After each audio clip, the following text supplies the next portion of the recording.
Hello again, it's been a while, my name's Darren and welcome back to the Kilowatt Challenge.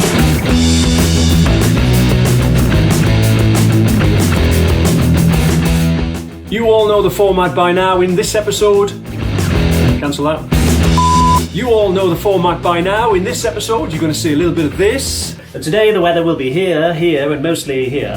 You're also going to see a little bit of this. Need more cells. And you might also even see a little bit of this. Okay, but before all that, an update. Oh, it's been a long time since I've been doing a piece to camera. Long time since I've given you guys an update. Before I give you an update, I just want to remind you all why I'm doing this project. What is the Kilowatt Challenge? Why is there 1,000 million billion batteries behind me? And why is this dude with a Geordie accent living in Sweden? No, I won't do that. I'll do that in another video.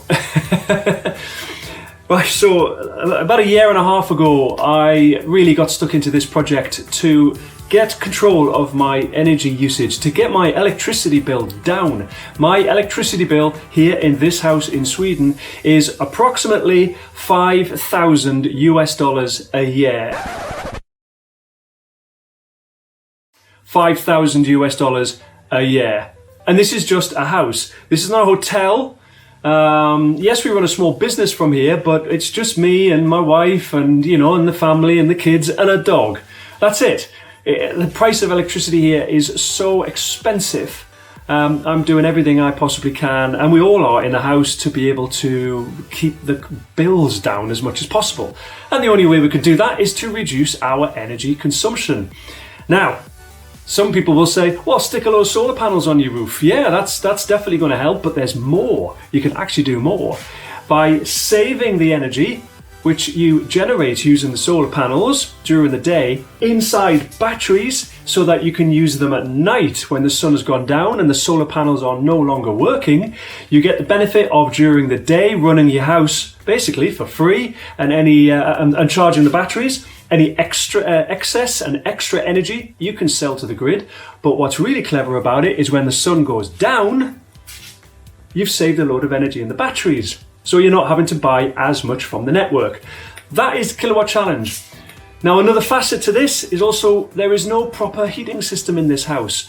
Some of you who've been following the channel for a very long time will remember me bleating on in some of the earlier videos that we don't have a heating system. We're using electric radiators. Well, I'm making great progress in actually deciding the way forward with that, and I've got loads of information coming on what we're going to be doing here. I'm going to talk about the options a little bit in this video as well, so just want to say, remember, this is not just about building a power wall, and I know a lot of you are all about building a power wall.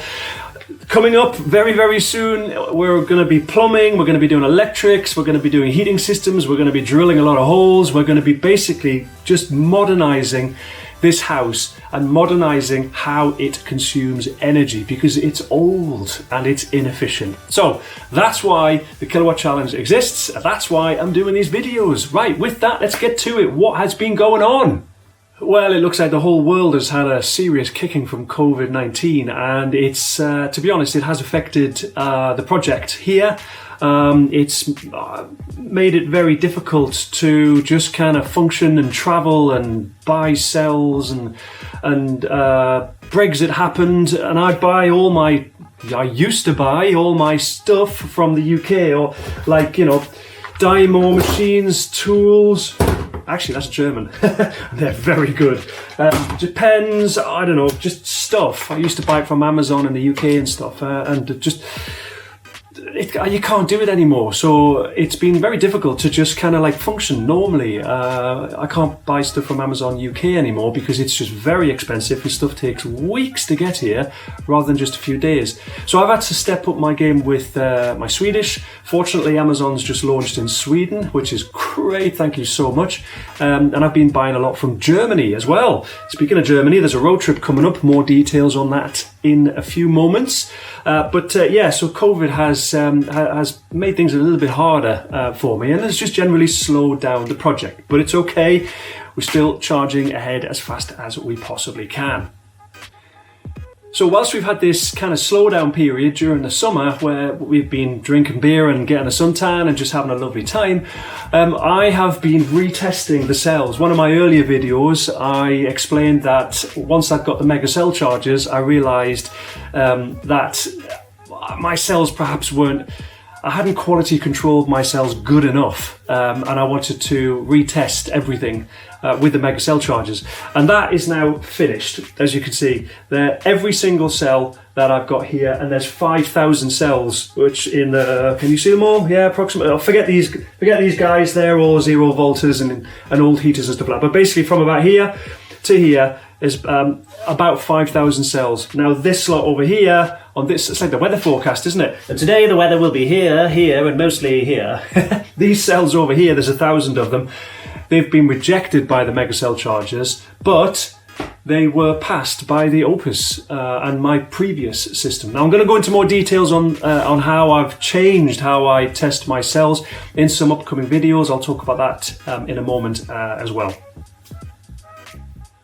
Now I've also been trying to find a good source for quality cells here in Sweden. I'm trying to buy from the source, not kind of third hand, because everybody wants to make a margin. Everyone wants to make a little bit of money, obviously, but the price of each cell just goes up and up and up. And as you can see, it's pretty obvious that this was a very good batch of cells. Now I've got a few more of these, but not many left. And this is kind of like the old laptop zone over here where the old laptop cells are, and this is kind of like the e-bike and e-scooter cells. So I'm trying to find more of these. Now I do have some coming very soon. I'll tell you about that in a moment. But I have actually struggled to try and find a good source of cells. So if you're in Sweden and you own a scooter company or you own an e-bike shop or something, and you can sell me batteries which are faulty, you know the drill, then please get in contact with me. Leave a comment in the video and I'll reach out, and then perhaps we can talk about doing a deal or something, because I need more cells. Tell you what else I've been doing. Onto the heating system, which is obviously probably one of the main parts of this project. I've been investigating different types of heating systems. I'm looking at a choice between an air-to-air or many air-to-air heat source pumps, air-to-water, and then installing wet radiators with glycol and water inside, or just going all in and going for a ground source heat pump and installing all the radiators as well. And obviously the original plan it still stands, which is to install a log burner with a 20 kilowatts hot water heater in the back. Now, with the recent research that I've been doing, I might be moving away from that. I'm not quite ready to kind of make a decision, but I'm imminently going to have to make a decision on that, because we're getting close to winter. I really want to get this house heated without using electric radiators anymore. So I'm spending an increasing amount of time on heat source technology. Where are we going to get heat from to heat this house? So what else have I been doing? Well, like all of us, or most of us anyway, I've been working, and I've been working and working and working. Something has to pay for all this stuff, and obviously that comes from work. Now, with work, I have changed my car. Now, the people who are my long-term subscribers, thank you very much, click the subscribe button, you know the drill, will know that in some of my videos, I'm bombing around Sweden buying batteries in an electric car, a car which is powered by 18650 batteries, just like this. Now, I've changed car. My old electric car had an 85 kilowatt hour battery on it. My new car has a 75 kilowatt hour battery on it, but is much more efficient. So I do get kind of like the same amount of range, but actually bringing the total battery capacity down, I'm really quite motivated by that, because it means building a battery array.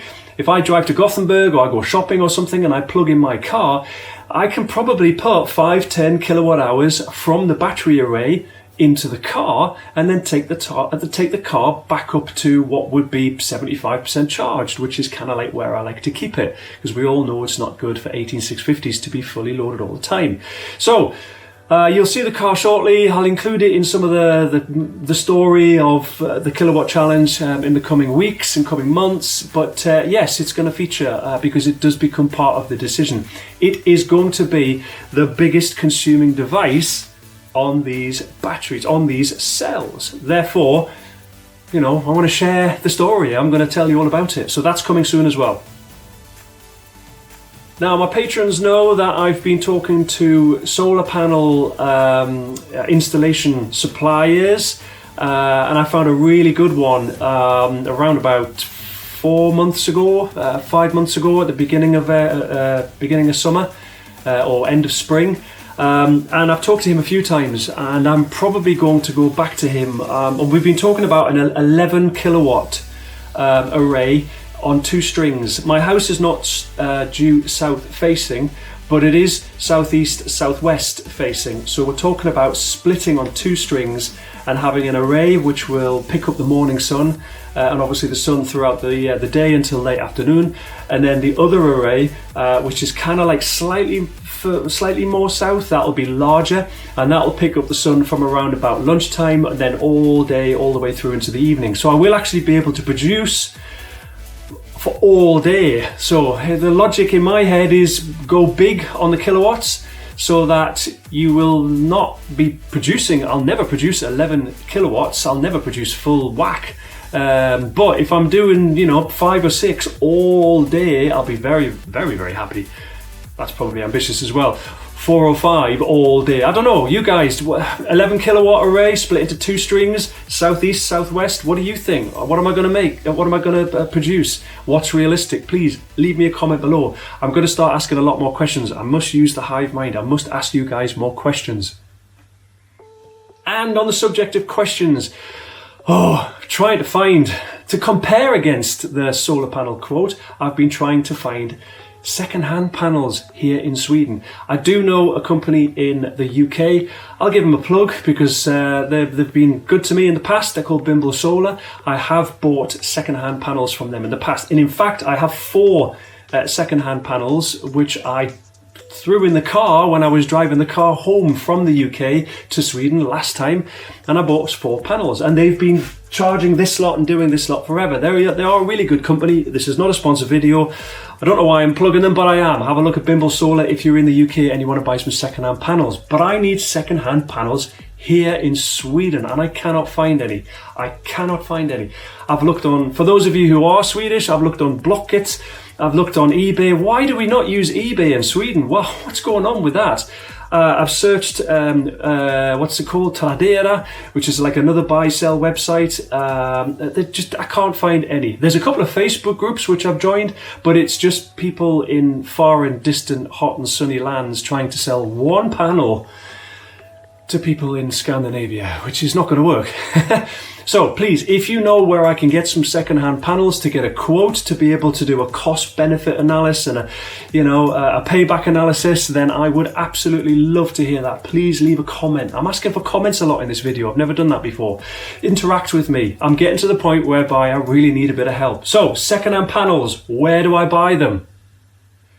So that's what's been going on. Let me tell you what's happening right now. Now that lot have all been retested, they're all sat at their store charge, and there is just a fraction under 20 kilowatt hours worth of storage there based on the number of cells and 2.2 amp hours per cell.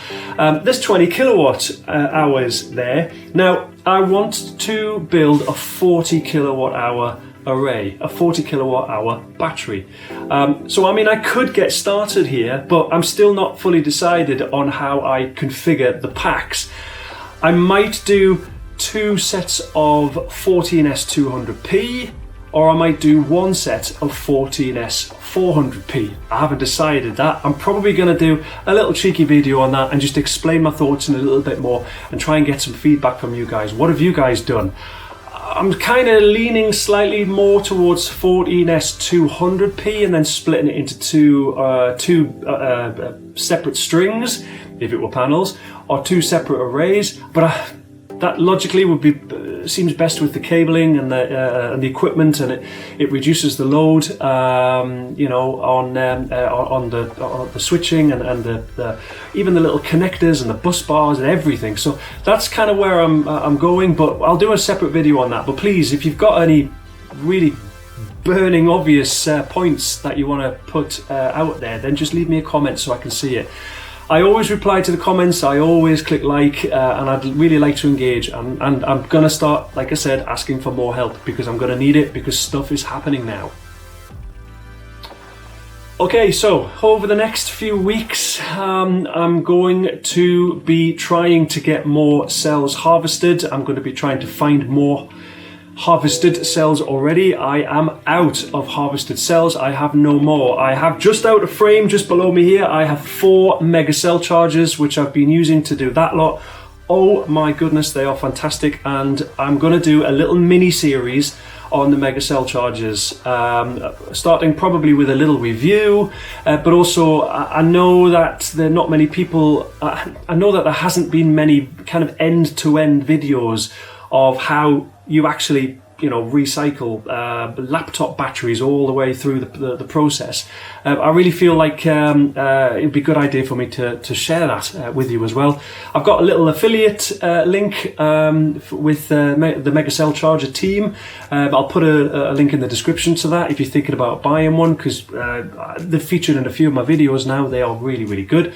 And I'm quite looking forward to that, because like I said in a couple of other videos, that a lot of people are doing it wrong. You need to stop using the cheap 30 quid chargers, because okay, let me show you. Be patient, the videos will be coming out very soon. I'm going to talk to you guys about the heating system again. I've bought a whiteboard down here, and I'm going to actually draw a plan of what I think is probably going to work, and I'd really like to hear your stories as well on what you've done and what you've installed. Remember, the biggest part of my electricity bill is heating. Because there's no heating system in the house, it's lots of small electric heaters around the house. Now, we do have one air-to-air source heat pump way down at the end of the house, and that's great, and that does heat up or keeps the rooms warm at that end of the house. But it's actually quite a long house, so it's really bad shape for one air-to-air heat pump. It's obviously not good enough. So, you know, I want